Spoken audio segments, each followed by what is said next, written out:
Second thing is that godly people, godly people experience justifiable anger. Yes, sir. You're going to get mad. Yes, sir. Verses 2 and 4. Look at this. Look at this. Let's go to the book. The faithful man has perished from the earth, and there is no one upright among men. They all lie in wait for blood. Every man hunts his brother with a net. They that may successfully do evil with both hands. The prince asks for gifts. The judge seeks a bribe. And the great man utters his evil desire. So they scheme together. The best of them is like a briar. The most upright is sharper than a thorn hedge. The day of your watchman and your punishment comes. Now shall be their perplexity. Micah was like, I am just disgusted that God has appointed watchmen over the community. Well, who are the watchmen in the community? You got elected officials. You got appointed officials. You got supervisors. You got pastors. You got deacons. You got people that we look up to as leaders. And Micah said, I'm angry because instead of them doing what's in the best interest of the people, they trying to get paid. Now, please understand, folks, let me put this in perspective. Ain't nothing wrong with getting paid, but don't be selfish. You know, if you're in the process of getting paid and you want to take everything and forget about the people you're supposed to be serving, something wrong with that picture. Yes, sir. I know you're right. Amen, lights. I got a problem with folks who think they need to exist at a high plane over the folk that God has put them in charge of.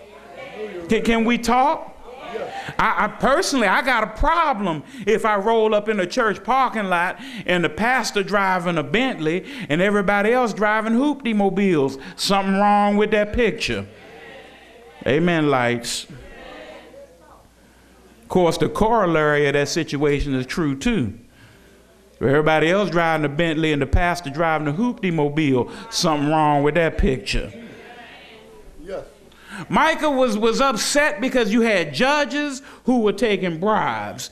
You had princes, people who were in position, they wanted to get theirs first. Then you had folks who were scheming. You know, there are always folks scheming. There are always folks moving behind the scenes trying to make things happen. And all of them were getting their heads together and the people were suffering.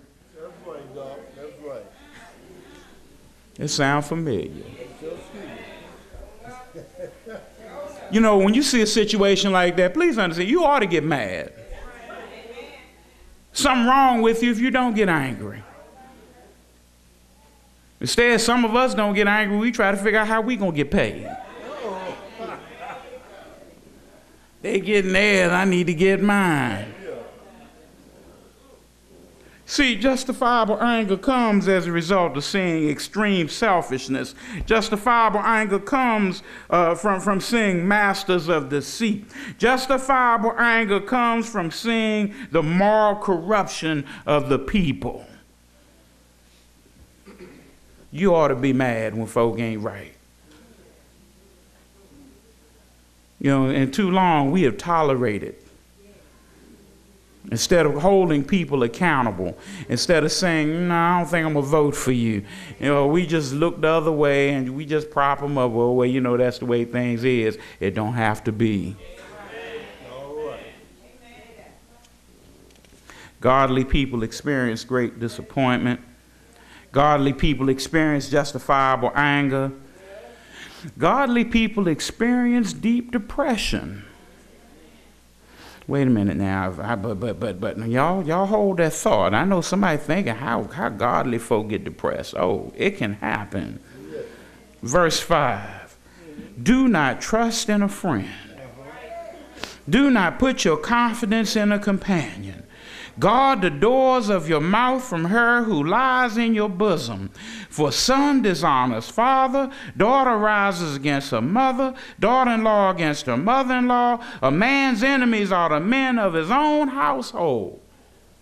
Now, you know you're in a bad situation when you think that the folk closer to you, closest to you, are out to get you. Something wrong if here he says the woman who lie on your bosom, that ought to be your wife. You can't trust her, something wrong. Your children, the people who living in your house, if you can't trust them, something wrong. Yes, sir. If it gets to that point where you can't find nobody that you can confide in, that's got to be a lonely situation. And if you've gotten to the point where you feel that way about everybody, you need to check yourself. See, if there ends up being a lack of confidence and a lack of confidence without cause, you know, something wrong. Even if there is a cause, something wrong when you just can't trust nobody. That's right. Some of y'all sitting here right now will never trust anybody. All right. Because you've been hurt. They done dogged you out, and I ain't gonna never let nobody get that close to me again. They get close up and get back. And then you end up lonely and isolated, depressed.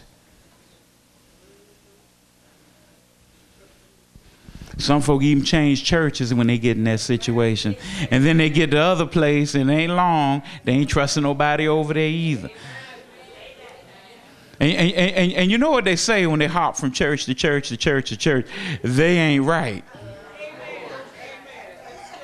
Then they come over here and after a while and they ain't right. And then they go around the corner and they ain't right. I got news for you. Ain't none of them right. Might not be anything wrong with them. You need to check you. It's depressing to be isolated, cut off, and lonely.